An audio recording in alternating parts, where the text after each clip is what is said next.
What would you do if a group of strangers tried to evict you from the house you built with your own hands? Most people would panic. They'd call a lawyer, they'd beg for more time, or they'd pack their bags in tears. But me, I just sat on my porch and finished my coffee, because I knew a secret that was about to cost my HOA millions of dollars and their entire reputation. They thought they were the kings of this neighborhood, but they forgot the most basic rule of power. You can't rule a kingdom if you don't own the ground the throne sits on. Stick around, because you're about to see the exact moment an arrogant HOA president realized he didn't just lose a parking fine. He lost the very streets his own house was built on. I bought the land long before the neighborhood even existed. That's the part nobody ever believes at first. When people drive through Oak Ridge Estates today, they see a world of suburban perfection. They see stone entry signs with gold lettering, identical mailboxes that cost more than some people's cars, and manicured trees that look like they were placed by a ruler. Every visitor assumes it's just another wealthy enclave where a powerful association owns every inch of the world. But 15 years ago, it was nothing but raw land, dirt paths, and the smell of a failed county project. And I was the one holding the deed. Back then, the county was in a desperate mess. They had zero budget to maintain the access roads for future housing. I saw an opportunity that every developer missed. When the builders finally came crawling, begging for a way to start their project, I gave them a gift with a poison pill attached. I told them, I will sell you access, but I will never sell you ownership. I retained full legal title to the asphalt, the curbs, the drainage, every single inch of the road network. The HOA didn't exist yet, so there were no board members to scream about community standards. They signed the deal just to get the shovels in the ground. For 15 years, I lived as a ghost. I built a modest house just outside their formal gates, tucked safely behind a wall of ancient trees. I didn't pay their dues, I didn't follow their lawn height laws, and I definitely didn't attend their wine and cheese board meetings. I was the invisible man in their machine, until Polo took the presidency. Polo was a man who wore a clipboard like a badge of office. He wanted total control over every blade of grass. It started with a bright orange notice on my mailbox, a neon eyesore in the middle of my quiet morning, unapproved vehicle parking, HOA violation. I looked at my truck parked exactly where it had been for a decade, and I didn't get angry. I laughed. I thought, they must be new. I crumpled the notice, threw it in the trash, and went back to my coffee. But 3 days later, the orange war escalated. Another notice. Then a $150 fine, then a threat of a $500 escalating penalty for non-compliance. They were trying to charge me for standing on my own property. That's when I decided to give them one chance to walk away before I destroyed their reality. I walked into the HOA office. The woman at the desk didn't even look up. If you're parking on HOA streets, you're subject to HOA rules, she said, her voice dripping with that specific brand of board authority. I leaned in, my voice calm but cold. I'm not parking on HOA streets. She looked up then, a smirk forming on her face. Yes, you are. No, I said, I own them. The silence that followed was heavy. Then she did exactly what I hoped she would do. She laughed. Not a small chuckle, but a full, arrogant cackle that filled the room. Sir, everyone says that when they don't want to pay fines. I'm not everyone, I replied, standing up to leave. She stood up, her face turning a deep shade of red. If you don't comply, she hissed, we'll involve law enforcement, we'll have your vehicle seized. I didn't argue, I didn't plead. I just shrugged and said, you're welcome to try. As I walked out, I saw her grab the phone. She thought she was calling for backup. She didn't realize she was calling the very people who were about to tell her that her entire kingdom was built on my land, and the police were about to arrive faster than she could imagine. The police showed up faster than I expected. 2 patrol cars, their blue and red lights dancing across the pristine white fences and perfectly leveled driveways of Oak Ridge Estates. In a community where a suspicious van is a major event, 2 police cruisers were the equivalent of a Hollywood premiere. Neighbors began peeking through their expensive custom blinds. Some even stepped onto their porches, pretending to check their mail while their eyes were locked on my truck. They didn't know they were about to witness the most expensive legal mistake in the history of their neighborhood. Then came the man of the hour, Polo. The HOA president walked toward us with a stride that screamed authority. He had a clipboard tucked under his arm like a tactical weapon, and a smirk on his face that suggested he had already won. He didn't even look at me. He went straight to the lead officer, eager to display his power in front of the growing audience of residents. "Officers, thank you for being so prompt," Polo said, his voice loud enough for the gathering crowd to hear. "This man is a habitual violator. He refuses to follow our community regulations. He's trespassing on private HOA property, and frankly, he's becoming a nuisance to our law-abiding residents. We need him cited and his vehicle removed immediately to maintain the safety and standards of Oak Ridge Estates." The lead officer, a veteran sergeant with a weary expression, turned to me. "Sir, do you live in this community?" "No," I replied, leaning casually against the hood of my truck, intentionally appearing as relaxed as possible to irritate Polo. "Then why are you parked on a private residential road?" the officer asked, his hand resting near his belt. "If the association wants you removed, you have to leave or you'll be arrested for trespassing. This is private property." Polo's smirk widened. He adjusted his glasses and looked at the neighbors, nodding as if to say, "See, this is how a leader handles a problem." He was enjoying the spotlight, thinking he was finally putting the ghost in his place. "I'm parked here," I said, my voice projecting clearly so even the people on their porches could hear, "because this road belongs to me." The silence that followed was absolute. Polo actually let out a short, bark-like laugh. "See, officers, this is the kind of delusion we're dealing with. He's been telling our office staff the same fairy tale all week. He thinks because he owned the land 15 years ago, he still owns it now. He doesn't understand how development and easements work. He's just another bitter man holding on to the past." The sergeant raised an eyebrow, looking back at me. "Sir, that's a pretty bold claim. Do you have any proof of ownership? Because according to the signage and the city records we usually deal with, this is Oak Ridge Estates property." "I do," I nodded. I walked to the driver's side door, unlocked the glove compartment, and pulled out a thick, yellowed packet of documents. Copies of the original deeds and the roadway parcel subdivision maps I had kept specifically for a moment exactly like this. I handed them to the sergeant. Polo tried to lean in to see, but the second officer stepped between them, giving me the space I needed. I watched the sergeant's face as he flipped through the pages. First, he was skeptical. Then his eyes narrowed. Then he stopped on the third page, the original 1922 deed and the modern roadway parcel subdivision recorded 15 years ago. "What's the problem, Sergeant?" Polo asked, his voice losing its edge as the silence stretched on.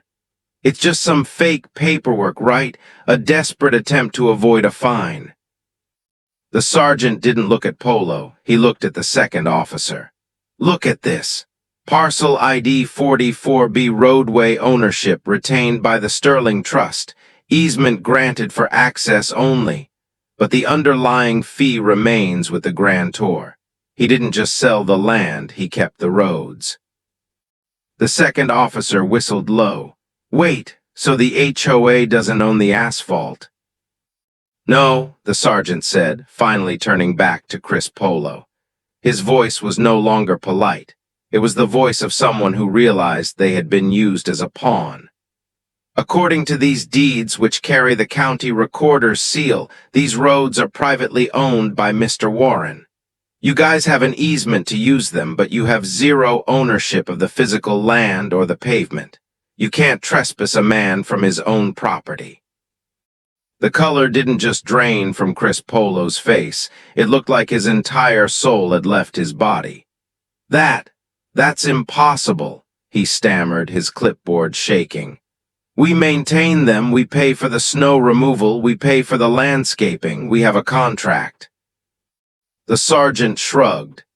You maintain them under an easement agreement, but maintenance doesn't grant ownership. If he wants to park here, he can. In fact, if he wanted to, he could probably charge you for standing on it right now. He handed my papers back to me with a nod. Sir, you're not in violation of anything.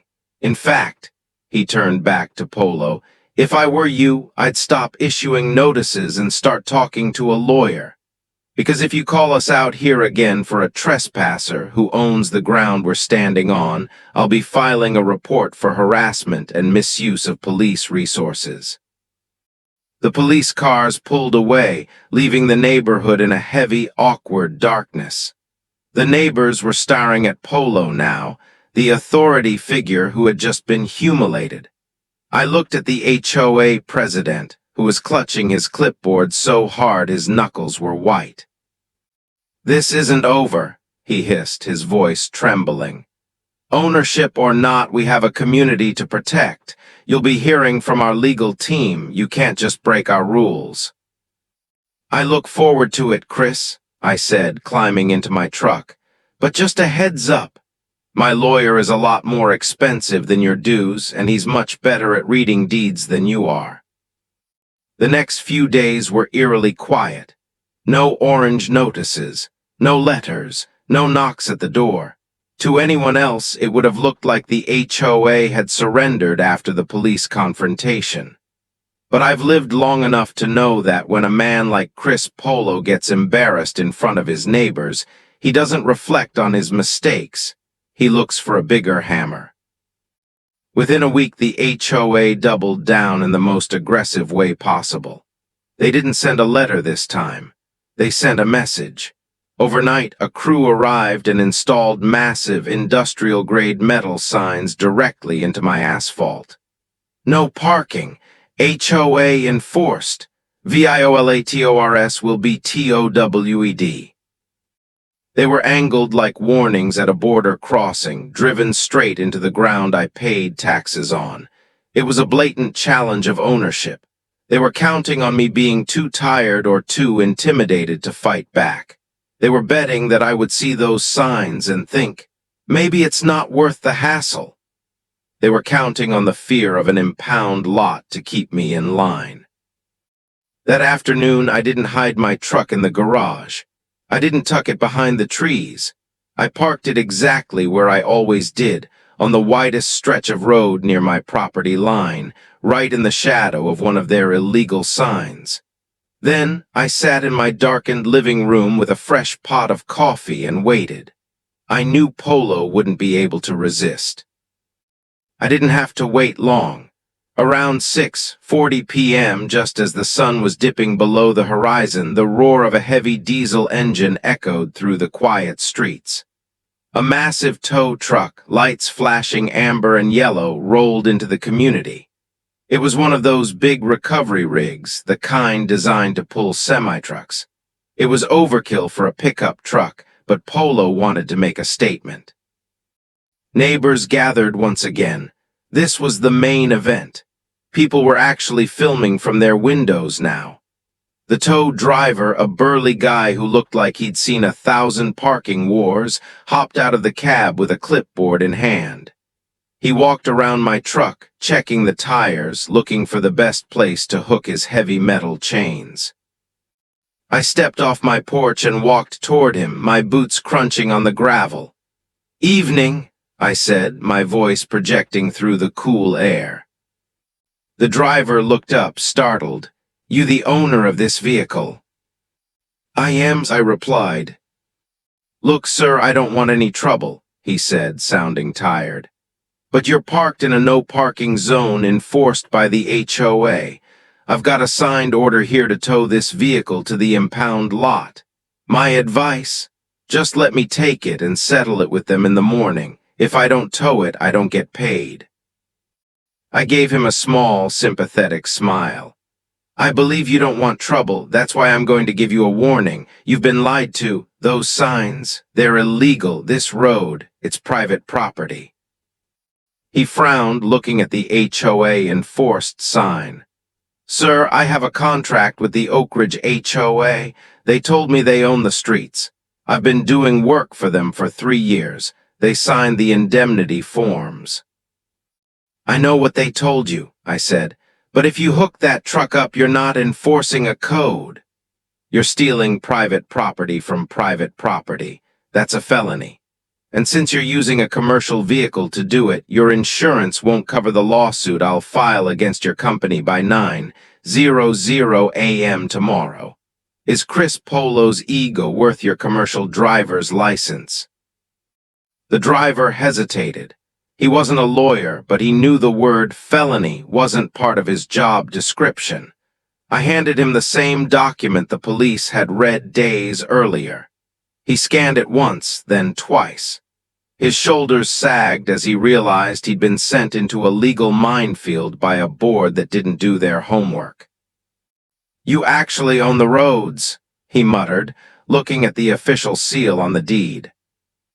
Every inch of asphalt under your boots, I replied. The driver looked back toward the HOA office, where I could see the silhouette of Chris Polo watching from the window, probably holding his breath. The driver shook his head, tucked his clipboard under his arm, and walked back to his rig. I'm not towing this, he shouted toward the office window. They didn't tell me this was a private civil dispute. Find someone else to do your dirty work, Chris. He climbed back into his cab and roared away, the amber lights fading into the distance. That's when I saw him. Across the street, standing near a manicured hedge, was Chris Polo. He wasn't embarrassed anymore. He was vibrating with a quiet, dangerous rage. He didn't say a word. He just stared at me, then looked down at his phone. The next day, the escalation didn't come in the form of a tow truck. It came in a thick, white envelope delivered by a professional process server. The HOA had stopped trying to bully me themselves. They had unleashed the lawyers, and they were suing me for illegal occupation of my own land. The letter arrived on heavy, cream-colored stock paper, the kind of paper designed to make you feel small before you even read the first word. It was filled with bold headings: notice of encroachment, unauthorized use, and demand for compliance. The HOA's legal team wasn't just asking me to move my truck anymore. They were accusing me of illegally occupying HOA property. They demanded I remove all unauthorized obstacles, meaning the very roads I owned, within 10 days, or face a massive civil suit that would strip me of my assets. I sat on my porch reading the legalese while sipping my coffee. They were trying to use a tactic called adverse possession or prescriptive easement. Essentially, they were arguing that because they had been maintaining the roads for so long, the ownership had magically transferred to them. It was a classic bully move. What's mine is mine, and what's yours is mine because I've been walking on it for a while. I didn't panic. Instead, I called a man named Elias Thorne. Elias wasn't just a lawyer, he was a land-use shark. He specialized in dismantling overreaching developers and corrupt local boards. He had a reputation for turning ironclad HOA bylaws into confetti and making board members cry during depositions. We met at his office downtown. He didn't even need 10 minutes to look over the HOA's threats. He skimmed the letter, leaned back in his expensive leather chair, and a slow, wicked smile spread across his face. The kind of smile a wolf gives a particularly slow sheep. "This is bad," he said, tapping the paper with his pen. "For me?" I asked. "No," he corrected, his eyes gleaming with professional delight. "For them. This is very, very bad for them. They've essentially admitted in writing that they know they don't have a clear title, yet they are using the threat of litigation to intimidate a private landowner. In this state, that's called slander of title and tortious interference." Elias explained what Chris Polo and his board of Karens clearly hadn't bothered to understand. By asserting ownership they didn't have, by installing illegal signage on land they didn't own, and by threatening me with a fraudulent lawsuit, they hadn't just made a mistake. They had committed legal suicide. "They've opened the door to trespass, harassment, and interference with property rights," Elias explained. "But here's the kicker. Oak Ridge Estates is marketed to the public as a private gated community. If it comes out in court that the HOA doesn't actually own the roads, their insurance premiums will quadruple overnight. Their property values will tank because they can't legally guarantee private access to the homeowners. They are gambling with the entire neighborhood's net worth just to settle a grudge over a pickup truck." I felt a surge of cold satisfaction. "What's our move?" "We don't just defend," Elias said, pulling a fresh notepad toward him. "We destroy. We send a letter back, just one, but it's going to be a tactical nuke." My attorney spent the next hour drafting a response that was a masterclass in legal destruction. It included high-resolution copies of the original 1922 deeds. The police bodycam transcripts from the night Polo tried to have me arrested, and a sworn affidavit from the tow truck company owner stating he was pressured to perform an illegal seizure under false pretenses. But the final paragraph was the masterpiece. Elias wrote, "Any further action by the Oak Ridge HOA or its agents on Mr. Warren's privately owned roads will be considered a willful violation of state property law. Furthermore, take notice. The owner is currently reviewing the terms of the existing maintenance easement. Should the HOA continue its harassment, the owner reserves the right to terminate all access easements and physically gate off the roadway parcels to all non-owner traffic." In plain English, I was telling them that if they didn't back off, I was going to put a fence across the entrance of the neighborhood and turn their exclusive community into a giant cul-de-sac they couldn't drive out of. I was going to shut down the roads. We sent the letter via a professional courier, specifically timed to arrive during the HOA's weekly board meeting. I spent that evening on my porch, watching the HOA office down the street. About an hour into their meeting, I saw the lights flicker. People started coming out of the building. They weren't walking with their usual "we own the world" stride. They were scurrying. They were whispering in panicked groups. And for the first time in 15 years, Chris Polo didn't have his clipboard. He was sitting on the curb, holding his head in his hands. The silence that followed for the next 3 days was the loudest thing I had ever heard. The HOA had gone dark, but I knew Polo. He was cornered, and a cornered bully is the most dangerous kind. The HOA didn't respond to my lawyer's letter with a legal filing. They responded with propaganda. Within 48 hours, every doorstep in Oak Ridge Estates had a flyer tucked under the mat. It was printed in an aggressive red font. "Urgent community alert! Our roads are under attack." The flyer claimed that a disgruntled neighbor was attempting to hold the community hostage and threatened to shut down access for emergency vehicles. It invited everyone to an emergency town hall meeting at the clubhouse to save our streets. Chris Polo was trying to turn the neighborhood into a mob. He knew he couldn't beat me in a courtroom, so he was going to try to beat me with social pressure. He wanted my neighbors to hate me so much that I'd be forced to sign over the deeds just to get some peace. On the night of the meeting, the clubhouse parking lot was overflowing. I watched from my porch as luxury SUVs lined the shoulders of my roads. I waited until exactly 10 minutes after the meeting was scheduled to start. Then I put on my best suit, grabbed a leather folder, and walked toward the lion's den. As I approached the clubhouse doors, I could hear Polo's voice booming through the speakers.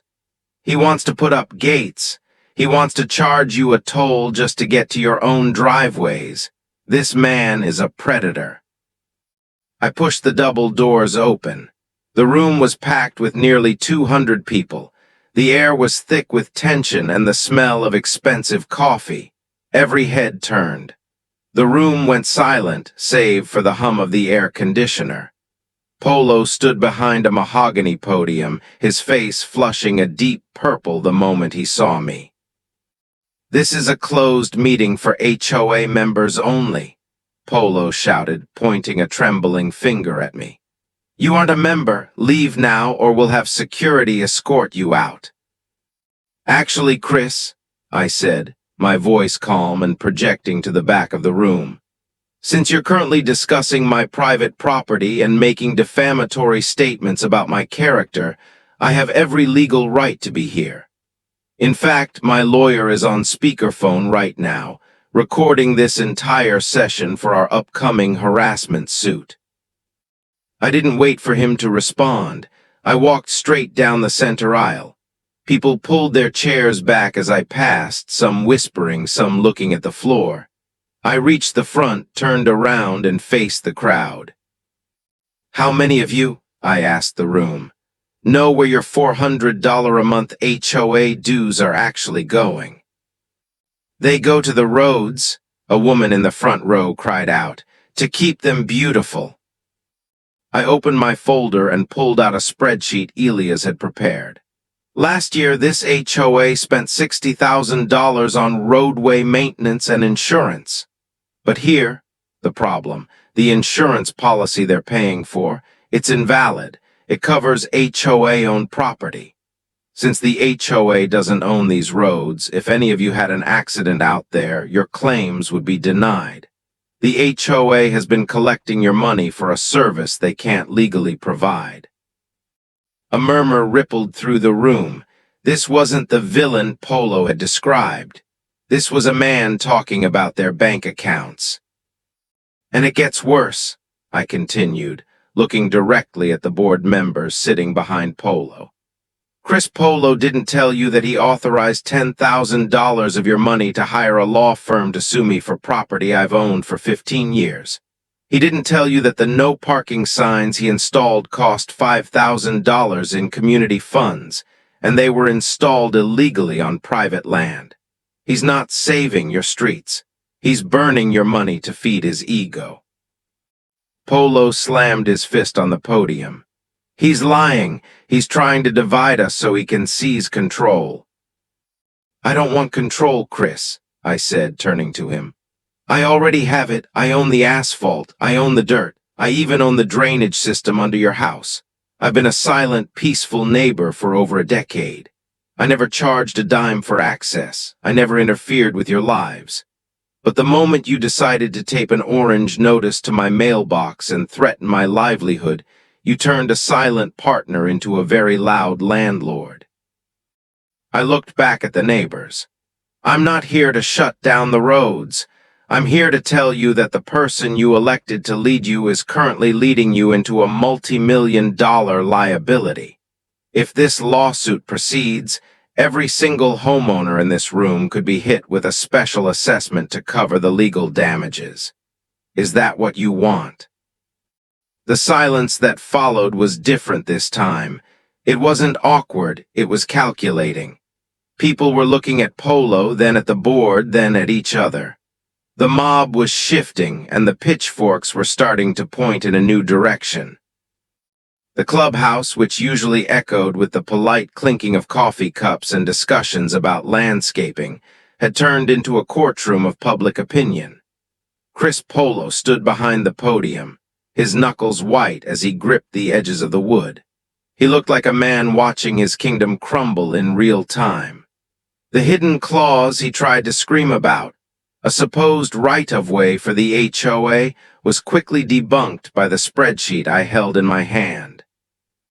"The clause you're referring to, Chris," I said, my voice cutting through the shouting, "was a temporary construction easement. It expired the moment the last house in Phase 3 was completed 10 years ago. It's a dead document." The room erupted. A man in the third row stood up, shaking a copy of the red-lettered flyer. "You lied to us, Chris. You told us the HOA owned the streets. You've been using our reserve funds to pick a fight with a man who could literally block us from our own garages." The board members sitting behind Polo began to lean away from him, physically distancing themselves from the firestorm. One by one, they started whispering to each other, their faces pale. They realized that if a slander of title lawsuit hit the association, their personal assets could be at risk for gross negligence. They had followed Polo blindly, and now they were standing on a ledge. "This meeting is adjourned," Polo yelled, his voice cracking.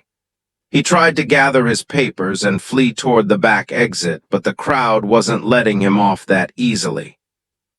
"No, it's not," the woman from the front row shouted. "We want a vote of no confidence right now." I stepped back and watched the chaos unfold. It was no longer my fight. I had provided the truth. The neighborhood was providing the justice. Within 20 minutes, the meeting had devolved into a full-scale revolt. By the time the lights in the clubhouse were dimmed, Chris Polo had been cornered in the hallway and handed a verbal ultimatum by the rest of the board. 2 weeks passed in total silence. Then, a notice went out to every homeowner. It wasn't a flyer with red text this time. It was a formal, somber letter from the HOA's legal counsel. It stated that Chris Polo had resigned his position as president effective immediately, citing personal reasons. The letter also contained a stunning admission. The HOA does not own or control certain roadway parcels within the community. Residents are advised that HOA enforcement, including parking violations and towing, does not apply to these specific areas. The neighborhood felt different almost instantly. People who had waved politely for years suddenly stopped to talk to me when I was out working in my yard. The ghost was now a local legend. They didn't see me as the man who threatened their roads. They saw me as the man who exposed the corruption that was draining their bank accounts. "So you really own it all?" a neighbor asked me as he walked his dog past my truck. "Every square inch of the asphalt," I replied. He looked down at the ground, then back at me, a look of pure respect on his face. "Man, I wish I'd bought that deed 15 years ago." But the story didn't end with a resignation. A new board was formed within a month, composed of people who were actually interested in community, not control. Their first official act wasn't to send a process server to my house. It was a knock on my door. 3 members of the new board stood on my porch, looking humble, even a bit nervous. The new president, a soft-spoken architect named Sarah, held a manila folder, but she didn't tuck it under her arm like a weapon. She held it at her side. "Mr. Warren," she said, "we'd like to apologize for the actions of the previous board. We've reviewed the documents and we know we have no leg to stand on. But we also have a problem. The roads need maintenance and we have no legal right to perform it without your permission. And we can't get insurance for the neighborhood if the roads are in a legal limbo." I leaned against the doorframe, crossing my arms. "I'm listening." "We aren't here to demand anything," Sarah said. "We're here to ask. We'd like to negotiate a long-term maintenance agreement. We want to pay you for a formal, permanent easement that protects the homeowners, and in exchange, we want to ensure the roads are kept to the standard this community expects. On your terms." I looked at them for a long moment. I had won the war, but I still had to live in the village. I realized that power isn't about making the loudest threats. It's about knowing when to be gracious once you've already won. I invited Sarah and the 2 other board members inside. My house was a stark contrast to the sprawling multi-million-dollar estates just a few hundred yards away. It was simple, filled with books, and smelled of cedar and old paper. As they sat at my wooden kitchen table, I could see them looking around, likely realizing for the first time that the man who held their community's future in his hands wasn't some greedy corporate raider. He was just a man who valued his peace. Sarah laid the manila folder on the table. "Mr. Warren, we've had our legal team draft a proposal. We are prepared to offer a substantial annual payment for a perpetual easement. We want to ensure that no matter who owns the houses in Oak Ridge, the roads remain open and maintained." I didn't even open the folder. I kept my hands folded on the table. "Before we talk about money, Sarah, we need to talk about respect. This conflict started because the HOA forgot that an easement is a privilege, not a right of ownership. You were treating my property like your playground, and you were treating me like an intruder." The board members nodded solemnly. The youngest of them, a man named David, spoke up. "We understand that now. The community is embarrassed. People are actually talking about dissolving the HOA entirely because of the liability Polo created." "Dissolving the HOA would be a mistake," I said firmly. "You need the structure to maintain the aesthetics and the common areas, but you need to understand where your jurisdiction ends. My roads are not a common area. They are a private utility that you happen to use." I pulled out a single sheet of paper, my terms. I had spent the previous night with Elias Thorne, making sure every word was a steel trap. "Here are my conditions," I began. "First, the HOA will pay for a full resurfacing of the entire road network within the next 12 months. It hasn't been done properly in a decade, and I won't have my assets crumbling because of past neglect." Sarah nodded, scribbling notes.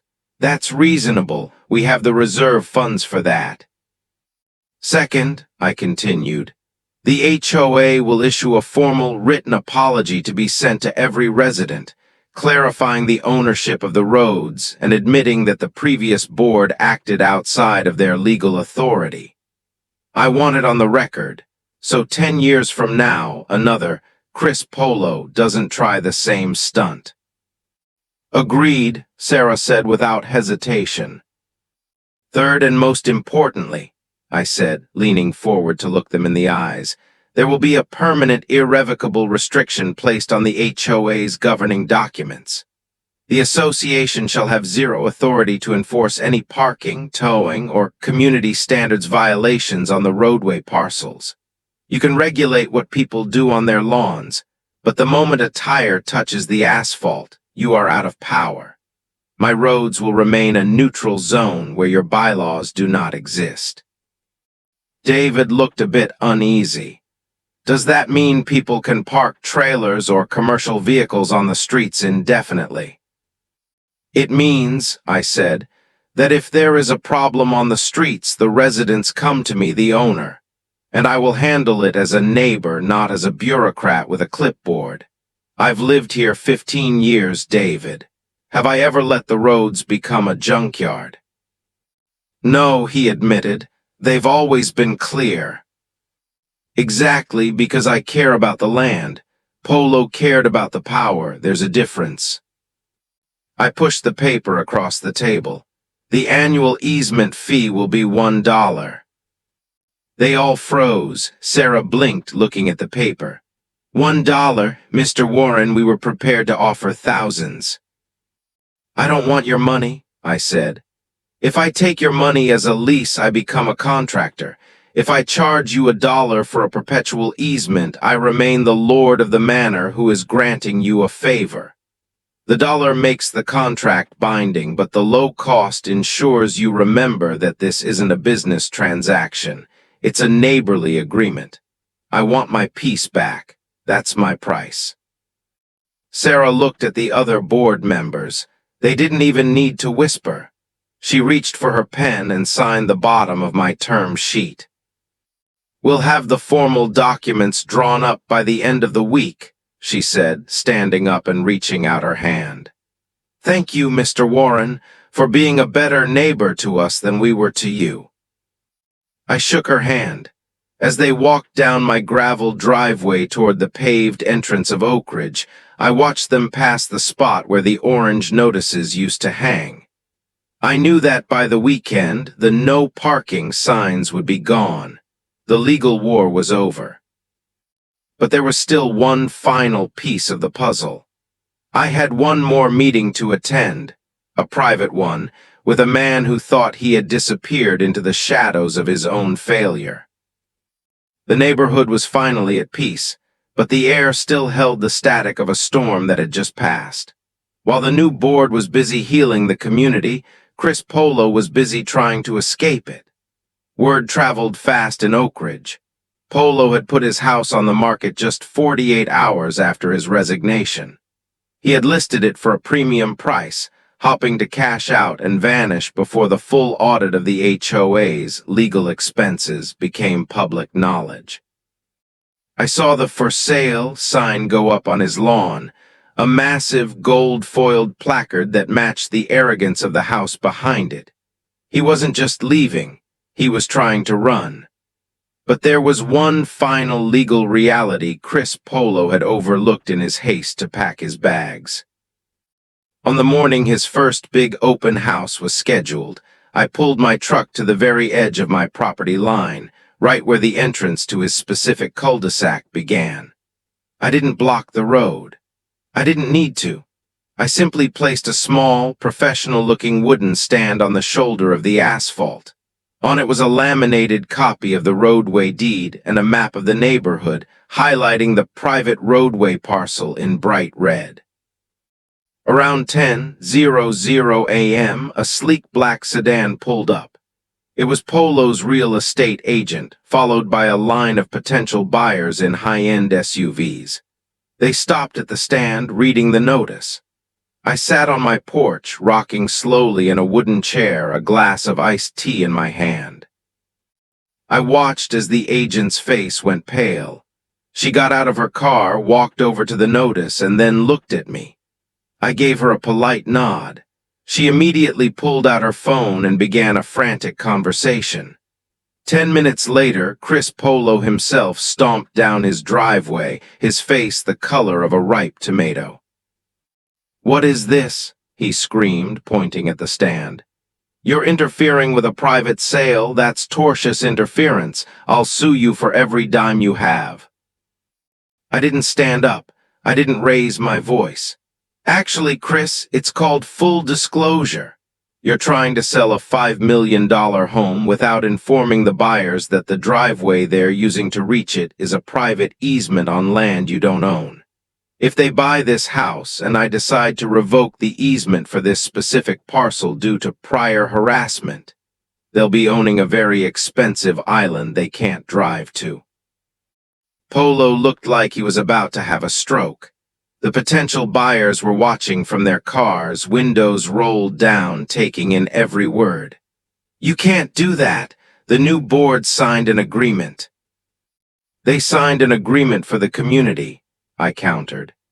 "But as the owner of the fee simple title, I have the right to challenge any sale that doesn't disclose the true nature of the property's access. I'm not stopping your sale, Chris. I'm just making sure the next owner knows exactly who their landlord is." The potential buyers didn't even put their cars in park. They backed out of the cul-de-sac one by one, leaving Polo standing alone on the asphalt he had tried so hard to steal. That evening there was a knock at my door. It wasn't a board member and it wasn't a lawyer. It was Chris Polo. He looked smaller than I had ever seen him. The clipboard was gone. The arrogance was gone. He looked like a man who had finally realized that his world was made of glass and he had been throwing stones for far too long. "What do you want?" he asked, his voice barely a whisper. "I want what I've always wanted, Chris," I said. "I want to be left alone. I want my roads to be respected. And I want the people who live here to understand that power isn't a weapon, it's a responsibility." "I'll lower the price," he said. "I'll give the HOA a donation to cover the legal fees I spent. Just let me sell the house, let me leave." "I won't stop you," I said. "But the notice stays up until the closing papers are signed. The new owner needs to know the truth. They need to know that in Oak Ridge, the HOA stops at the curb." Polo sold his house a month later for $300,000 under his asking price. He left in the middle of the night, his moving trucks rumbling over the asphalt I owned. I didn't watch him leave. I didn't need to. Today, Oak Ridge Estates is as beautiful as it ever was. The stone signs are still there, the trees are still manicured, and the mailboxes are still identical, but something has changed. There are no orange notices. There are no parking signs. Every now and then I'll park my old truck right in the middle of the street just to watch the sunset. Neighbors drive by and they don't scowl. They don't reach for their phones to call the board. They wave. They smile, because they finally understand the lesson Polo never could. Power isn't about who makes the loudest threats. It's not about clipboards, fines, or gold-lettered signs. It's about the truth written in the county records. It's about who actually owns the ground everyone else is standing on. And that person is me. The HOA tried to take my house, but I ended up owning their streets. If you enjoyed this journey of ultimate property justice, hit the like button. Subscribe for more incredible stories of people standing their ground against corrupt systems and winning. Comment, grounded, below if you believe that ownership is the ultimate power. What would you do if you found out you own the roads in your neighborhood? Tell us in the comments.